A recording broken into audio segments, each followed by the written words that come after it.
Hello everyone, so today we are going to discuss about class 8 chapter 3rd exercise 3.3. So let's start with question first. So first question is find the square root of the following number by prime factorization method. तो अब हमें इसमें क्या करना है कि हमें prime factorisation method से इस सब का जो भी नंबर्स गिवन है उन सब का हमें स्क्वायर रूट फाइंड आउट करना है. तो कैसे करते हैं? अब जैसे ठीक है 784 है फर्स्ट पार्ट. तो हमें सब प्राइम फैक्टराइजेशन में क्या होता है, ऐसा सबसे छोटा नंबर लेना होता है. ठीक है, सबसे छोटा प्राइम नंबर लेना होता है जो जिसकी टेबल में ये 7 जो भी नंबर हो गिवन हो, जैसे ये 784 है या 441 है तो ये आता हो. ठीक है, तो हमें पहले उसको सॉल्व करना है. ठीक है, तो 784 तो ये टू के टेबल पे जाएगा.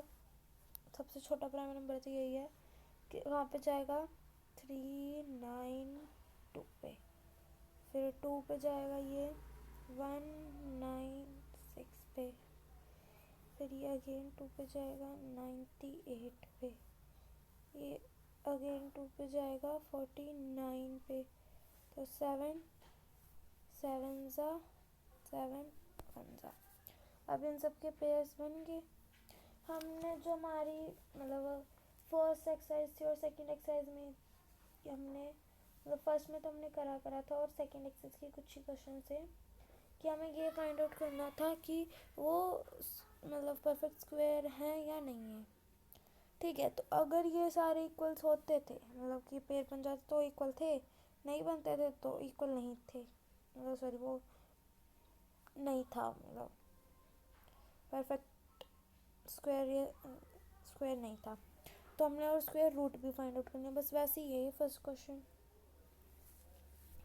ठीक है, तो अब हम आगे क्या करेंगे. इसमें 784 है. अब ये सारे नंबर हमने लिख दिए ये सारे एज इट इज़. इनके पेयर्स बन गए. यहाँ पे 2 इंटू 2, यहाँ पे 2 इंटू 2 और 7 इंटू 2, 7 इंटू 7. ठीक है, फिर यहाँ पे अब ये स्क्वायर रूट लग जाएगा. ठीक है, और यहाँ पे भी स्क्वायर रूट लग जाएगा. फिर अब स्क्वायर रूट में से हम निकालेंगे इधर इस वाले स्क्वायर रूट में से हम निकालेंगे एक एक पेयर में से एक एक नंबर. जैसे 2 इंटू 2 है, फिर 2 इंटू 2 है, फिर 7 इंटू 7 है. तो अब ये 2 इंटू 2 का पेयर है, इस 2 इंटू 2 का पेयर है, ये 7 इंटू 7 का पेयर है. तो इस पेयर में से क्या आएगा 2 इंटू, इस पेयर में से 2 आएगा, इस पेयर में से 7 आएगा. और ये नहीं हो सकता ऐसे मतलब कि अगर यहाँ पे 2 है और यहाँ पे 3 है तो ये पेयर नहीं माने जाएंगे. ठीक है, मतलब वो दोनों नंबर सेम भी होने चाहिए इसमें. तो अब जब हम इन सबको मल्टीप्लाई करेंगे तो क्या आएगा 28. तो ये 28 का स्क्वायर रूट है, मतलब 28 का स्क्वायर है. और 784 का स्क्वायर रूट क्या आएगा 28. ऐसे ही इसके सारे पार्ट्स हमें मतलब करके देखना है और हमें पता चल जाएगा कि वो मतलब फिर उसको स्क्वायर रूट पता चल जाएगा. इसी मेथड से करना है. ओके,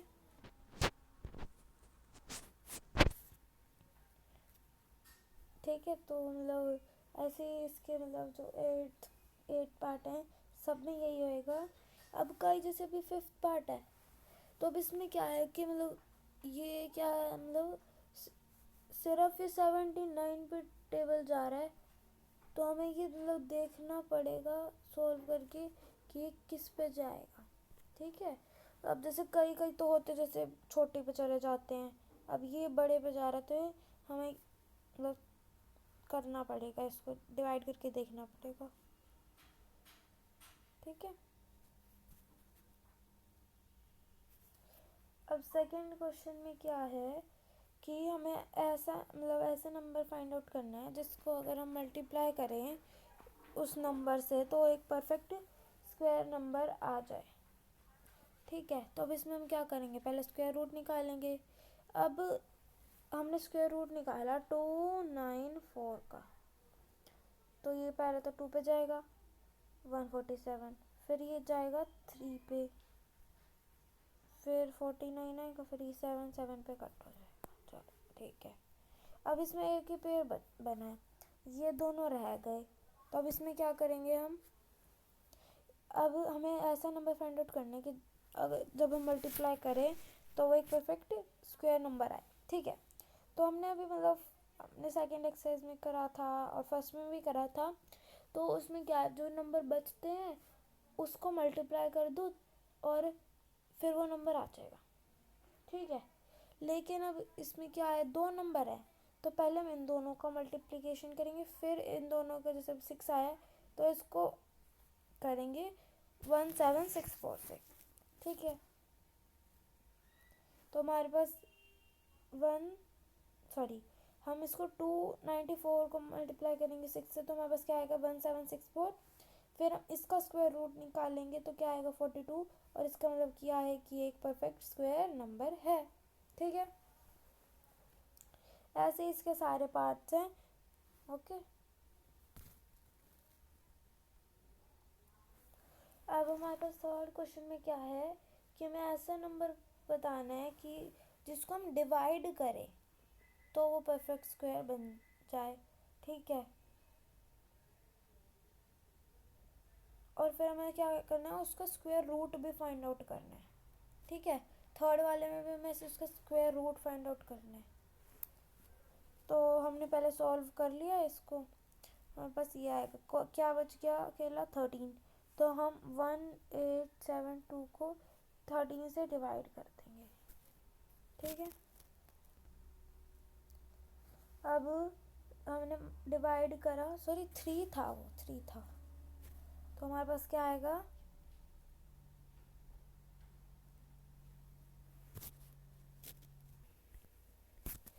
1872 डिवाइडेड बाय 3 नहीं है 13 है, ये गलती से लिखा हुआ है 13।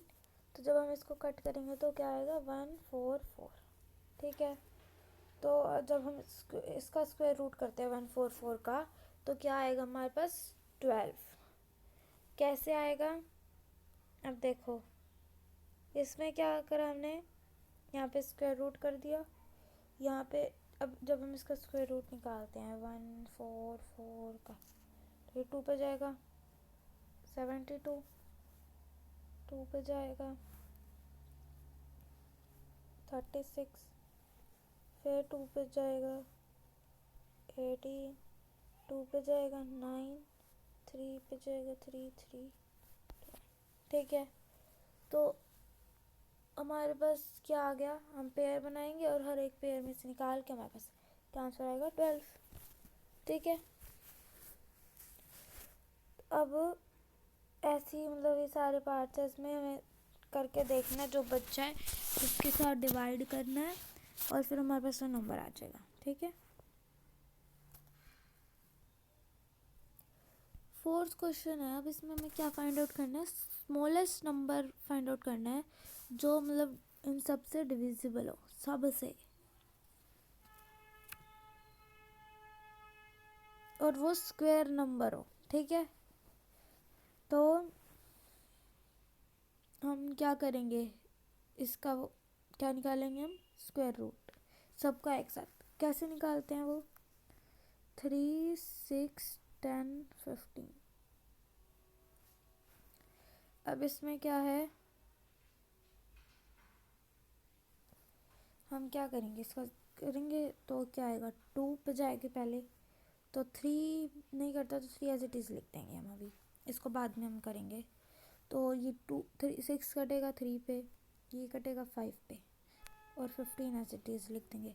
ठीक है, फिर अब ये जाएगा 3 पे कर देते हैं, तो ये 1 और 1 ये दोनों कट गए।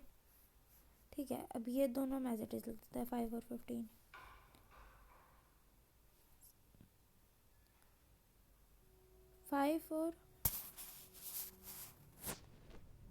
और ये 3 की टेबल से ये दोबारा कटने जाएंगे 5 पे, 15 भी कट जाएगा 3 पे, सॉरी 5 पे, फिर ये 5 बचेगा, तो 5 ये कट गए,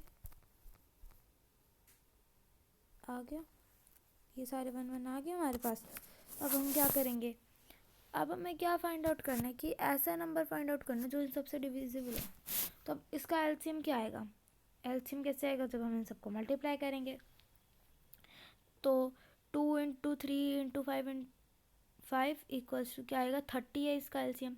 अब हमें परफेक्ट स्क्वायर फाइंड आउट करना है, तो हम वो कैसे करेंगे, तो 30 को हम ऐसे नंबर से मल्टीप्लाई करेंगे, इसमें से इन सब में से ऐसे नंबर से मल्टीप्लाई करेंगे जो मतलब जो पेयर में नहीं होएगा।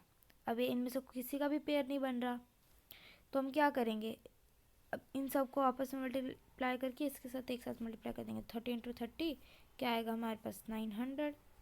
तो 900 ऐसा नंबर है जो इन सब के टेबल में आता है, तो मतलब इन सबसे डिविजिबल है। ऐसी सेकेंड पार्ट है, ठीक है, हमें सेकेंड पार्ट में भी ऐसे ही करना है। तो जब हम करेंगे तो एलसीएम इसका 108 आएगा, और पेयर किसका नहीं बनेगा, ये 3 बच जाता है, तो 108 को 3 से करेंगे तो क्या आएगा, 324, ठीक है। तो 324 एज अ नंबर है जो इन सबसे डिविजिबल है, ठीक है। फिर फिफ्थ क्वेश्चन आता है हमारे पास, 4225 plants are to be planted in a garden in such way that rows contain as many plants as the number of rows, ठीक है। Find the number of rows and the number of plants in each row। तो अब हम इसमें क्या करना है, 4225 plants एक गार्डन में लगाए गए हैं, तो हमें ऐसे इस तरह लगाना है कि जो प्लांट्स हैं वो नंबर ऑफ रोज के इक्वल हों, ठीक है। तो हमें बताना है कितने नंबर ऑफ रोज होंगे और कितने नंबर ऑफ प्लांट्स होंगे हर एक रो में। तो हम क्या करेंगे,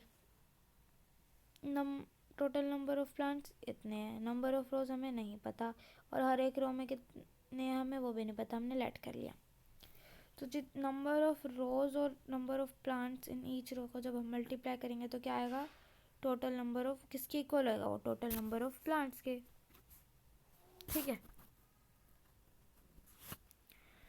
ठीक है, तो नंबर ऑफ रोज और number of plants in each row क्या है, हमने एक्स लेट करा हुआ है, ठीक है।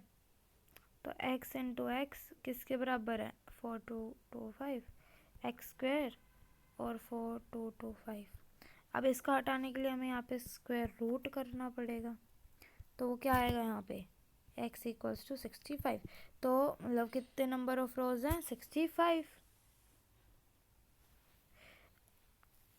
ओके। उसके बाद हमारा 6th क्वेश्चन आता है, the area of rectangle is 1936 square metre.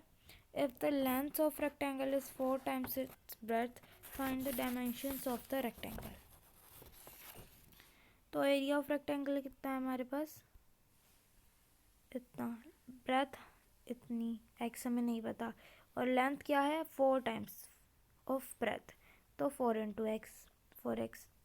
तो एरिया क्या होता है, लेंथ इंटू ब्रेथ, तो ये 4x इंटू एक्स, तो क्या आएगा 4x स्क्वायर, तो 4 यहाँ ट्रांसपोज हो जाएगा डिवाइड में, एक्स स्क्वायर, फिर ये 484 है, तो ये एक्स स्क्वायर है, तो ये एक्स स्क्वायर रूट में बदल जाएगा, तो क्या आएगा हमारे पास 22। तो लेंथ क्या आएगी 4 इंटू 22 88, और ब्रेथ 22, ठीक है। हमें यही डायमेंशंस फाइंड आउट करनी थी, हमने कर ली। तो बाकी जो हमारे क्वेश्चन है वो हम नेक्स्ट वीडियो में करेंगे। Thank you, have a nice day.